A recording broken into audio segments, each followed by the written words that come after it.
আজকে কিন্তু মেলায় চলে এসেছি।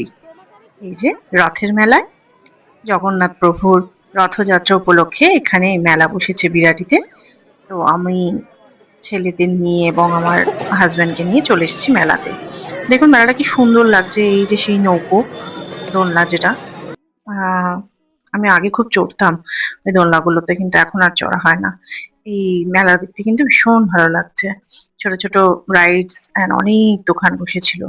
আর এখানে আমার তীর্থ বেবি এই ট্রাম্পোলিন গুলোতে উঠে নিচ্ছে। ট্রাম্পোলিন তো না, এগুলো হচ্ছে বাউন্সি ক্যাসেল। বাউন্সি ক্যাসেলে উঠে নিচ্ছে। ও কিন্তু এগুলোতে চড়তে খুব পছন্দ করে।